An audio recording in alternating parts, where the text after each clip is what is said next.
Assalamualaikum warahmatullahi wabarakatuh, Pak Kepala. Waalaikumsalam warahmatullahi wabarakatuh. Terima kasih atas waktunya, Pak Kepala. Ah, Jadi kami dari CGP Angkatan 10 di modul 3.1 ini ada tugas Pak Kepala tentang pengambilan keputusan yang berdasarkan nilai-nilai kebajikan universal. oke. Jadi, Ah, terus. jadi yang ingin bertanya beberapa pertanyaan pada Pak Kepala. Yes, boleh. Mohon berbagi. Iya, iya. Jadi begini Pak Kepala, selama ini bagaimana Pak Kepala dapat mengidentifikasi kasus-kasus yang merupakan dilema etika atau rujukan moral? Ya, ya. Baik. Terima kasih Bu Husniati SPD. Alhamdulillah, ini saya bersyukur bahwa sudah bisa mengikuti ini sudah sampai kepada modul 3.1 ya, dalam pelatihan calon guru penggerak angkatan 10. Alhamdulillah, mudah-mudahan ini diberikan semangat, tetap semangat, kemudian kekuatan dalam sampai menyelesaikan kegiatan ini, pelatihan ini. Ini tinggal berapa modul berarti kalau? Tinggal 3 modul dengan 3 modul ini ya. Oke, baik. Jadi mudah-mudahan tentunya selesai. Kan ini perhitungannya kalau tinggal berapa bulan ini? Pertengahan Oktober itu sudah Pertengahan selesai Oktober ya. pembelajaran. Oke, sudah. Jadi alhamdulillah, mudah-mudahan ini tentunya tetap semangat, tentunya dapat kuat untuk menyelesaikan tentunya tugas-tugas yang dibebankan. Nah, baik. Jadi alhamdulillah untuk kegiatan kita di sekolah memang banyak hal, kita tentunya kasus-kasus yang kita hadapi tentunya. Nah, ini untuk hal tersebut tentunya kasus-kasus itu tidak banyak bermunculan. Yang tentunya kita melakukan identifikasi kasus itu, terutama bisa saja ini kasus itu bermunculan ketika ada di aspek pembelajaran yang tentunya ada di Bapak Ibu guru, kemudian ada kasus-kasus yang muncul ada di anak-anak kita sebagai peserta didik, kemudian ada kasus-kasus yang muncul yang ada di bagian tenaga administrasi. Nah, ini jadi identifikasi kasus-kasus yang muncul itu tentunya yang paling banyak tentunya adalah kasus-kasus yang dari peserta didik kita. Nah, itu ya, dilema etika itu memang banyak sekali jenisnya ya. Ada yang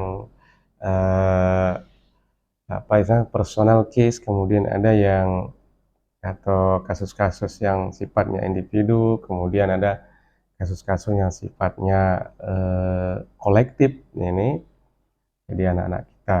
Nah, itu kita teknis tentunya identifikasinya tentunya adalah melibatkan semua Bapak Ibu guru, baik itu guru mapel, wali kelas, kemudian ini termasuk ada di guru-guru bimbingan konseling ya.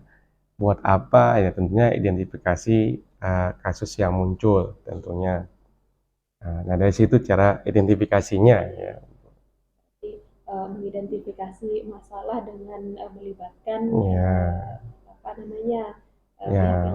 pihak-pihak terkait, jadi semua warga sekolah gitu ya.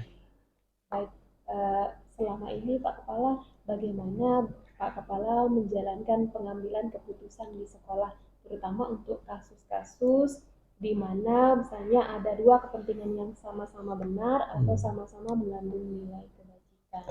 Oke, jadi tentunya kita mengambil keputusan ini tentunya adalah setelah kita mengidentifikasi kasus ini, kemudian atau dilema yang merupakan dilema ya buat kita memberikan keputusan, kemudian keputusan itu adalah dua-duanya ketika itu sama-sama mengandung kebajikan, ya tentunya kita mengambil dari sisi skala prioritasnya. Jadi ini juga keputusan ini juga bagus, kemudian ini juga bagus. Nah itu sudah kita ambil mana yang prioritas dulu kita selesaikan, nanti yang secara cepat. Nah itu. Oke, berarti mana yang lebih dulu? Nah, Misalnya ada yang nomor 1, ada ya, yang nomor 2, gitu berarti skala diurutkan. prioritas ya betul. Baik Pak Kepala, pertanyaan selanjutnya, langkah-langkah atau prosedur seperti apa yang biasa Pak Kepala lakukan selama ini? Tentunya langkah-langkahnya tentunya kan tadi ketika kita identifikasi masalah, kemudian kasus yang artinya langkah-langkahnya tentunya adalah mencari data dulu ya. Jadi data-data mulai dari informasi dari guru mapel ya, kemudian bagaimana anak ini kenapa dia tidak misalnya kenapa dia bermasalah di mapel ini, kemudian yang berikutnya adalah melalui wali kelas. Wali kelas itu kan binaannya kenapa kita lihat dari sisi perkembangan hasil belajarnya, kenapa kok ada yang tinggi, ada yang rendah. Nah ini kemudian tentunya perkembangan atau penanganan secara berkala dari anak-anak itu tentunya dari BK, dari langkah-langkah yang kita tempuh untuk nah prosedur langkah dan prosedur untuk mengambil keputusan itu adalah melalui langkah-langkah seperti tadi. Berarti langkah-langkahnya sesuai dengan prosedur penanganan masalah. Ya. Baik, selanjutnya Pak Kepala, hal-hal apa saja yang selama ini Pak Kepala anggap efektif dalam pengambilan keputusan pada kasus-kasus dilema etika? Nah, ya, jadi tentunya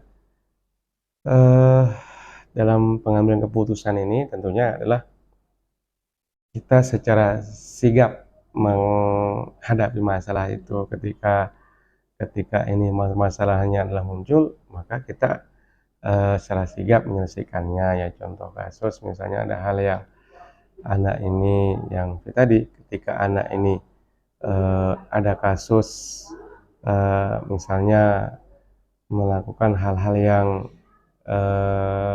tidak baik, nah tentunya kita selesaikan secara cepat, kemudian tentunya memanggil pihak-pihak terkait, wali kelas, kemudian ada guru BK, kemudian baru kita masuk dengan lokasi kesiswaan. Jadi di situ kita langsung memutuskan secara lebih efektif seperti itu. Berarti dengan kolaboratif. Iya. Ya. Berarti dengan pengambilan yang kolaboratif itu nanti semua pihak menyumbangkan saran atau pendapat, baru diputuskan nanti bersama-sama. Ini berarti pertanyaan selanjutnya Pak Kepala, hal-hal apa saja yang selama ini merupakan tantangan dalam pengambilan keputusan pada kasus-kasus ya, baik. Jadi tentunya yang menjadi ketika kita kasus ini memang ada seperti tadi, misalnya kasus ketika kita menghadapi anak yang mau misalnya naik kelas, tetapi di sana muncul pro kontra antara guru mapel dengan guru wali kelas yang berstatus sebagai wali kelas.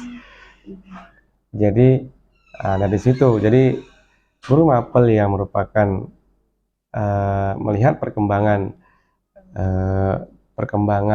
hasil belajarnya anak ini memang melihat secara langsung anak ini tidak pernah hadir di sekolah, jarang hadir di mapel tersebut. Nah, itu yang menjadi tantangan buat kita. Nah, ketika kita memutuskan bahwa anak ini misalnya harus naik kelas, tentunya kita akan berikan tantangan buat kita. Ada guru mapel ini pada yang tidak menerima. Ketika hal tersebut, maka disitulah kita memberikan penjelasan. Jadi kenapa kita harus anak ini harus kita bantu dia untuk melanjutkan pendidikan ke tingkat yang lebih tinggi. Nah, jadi tentunya dengan pendekatan secara persuasif, dari hati ke hati, jadi memberikan pemahaman bahwa anak ini harus dipantau gitu. Nah itu sih anunya cara menyelesaikan atau menangani tantangan yang muncul ketika keputusan itu dilakukan. Berarti dengan cara pendekatan persuasif Iya, gitu ya. heeh. Baik, pertanyaan selanjutnya Pak Kepala, Hmm. apakah Pak Kepala memiliki sebuah tata cara atau jadwal tertentu dalam sebuah penyelesaian kasus dilema etika? Terus apakah langsung menyelesaikan di tempat ataukah memiliki sebuah jadwal untuk menyelesaikannya, bentuk atau prosedur seperti apa yang Nah ini kan kalau tergantung nanti kasusnya tuh kategori kasusnya bagaimana gitu ya. Jadi kan kalau memang kasus ini misalnya kayak kasus kenaikan kelas kan itu kan adalah jadwal-jadwal tertentu, waktu-waktu tertentu, artinya berada di akhir semester ya, genap gitu ya. Hingga kita, tetapi ketika ada kasus-kasus yang membutuhkan penanganan lebih cepat, harus diputuskan lebih cepat, tentunya ini adalah tidak membutuhkan jadwal ya tertentu gitu ya. Anunya.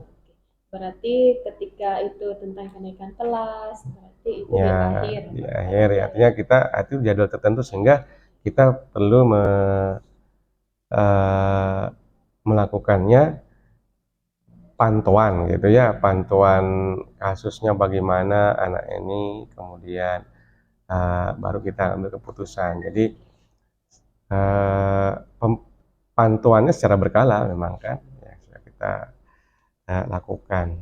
Kemudian kalau ada kasus yang sifatnya muncul secara mendadak atau secara tiba-tiba, kemudian harus memutuskan lebih cepat, nah itu memang kita harus lebih sigap dalam mengatasi. Berarti ada yang kasus Ya yang kategori kasusnya terjadwal ya gitu. Kalau terjadwal nanti ya. ada yang tidak terjadwal, yang Tidak tidak terjadwal. terjadwal berarti yang kasus yang Kasus-kasus yang tiba-tiba muncul atau tiba-tiba mendadak muncul mendesak ya, gitu mendesak. Pak. Oke. Nah, ini selanjutnya Pak Kepala nih, adakah seorang atau faktor-faktor yang selama ini memudahkan atau membantu Pak Kepala dalam pengambilan keputusan dalam kasus-kasus dilema etika? Ya.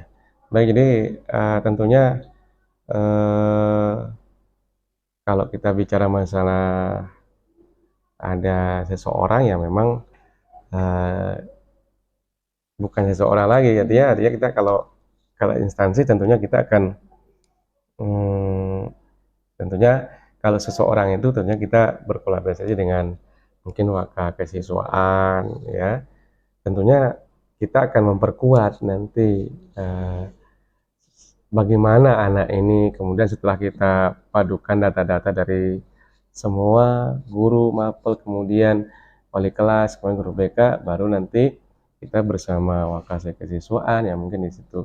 Nah untuk faktor-faktor selama ini mempermudah kita tentunya adalah dari semua kalangan, tentunya dari yang tadi uh, itu adalah informasi-informasi yang masuk melalui dari guru BK, dari wali kelas dan guru mapel, itu membantu kita untuk mengambil keputusan. Nah itu.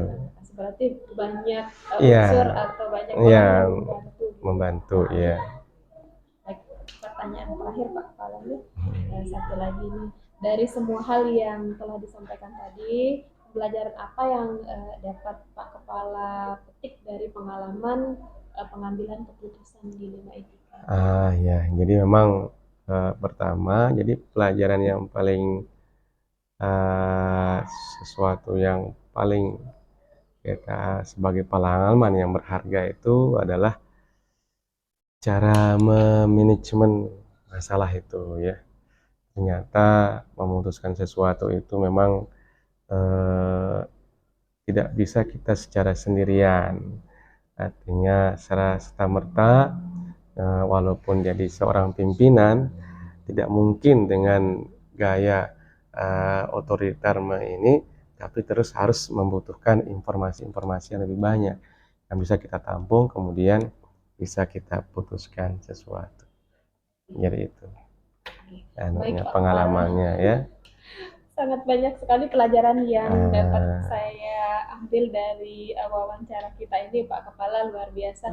Banyak ilmu baru yang saya dapatkan dari cara penyelesaian masalah oleh Pak Kepala. Oke. Baik, terima kasih atas waktunya Pak Kepala. Oke, sama-sama Bu Liza. Nanti saya ambil nih jadi pelajaran saya Pak. Baik, ya mudah-mudahan jadi ini menjadi suatu hal yang bermanfaat gitu ya. Insya Allah bermanfaat. Oke. Terima kasih banyak Pak Kepala. Oke. Assalamualaikum warahmatullahi wabarakatuh. Waalaikumsalam warahmatullahi wabarakatuh.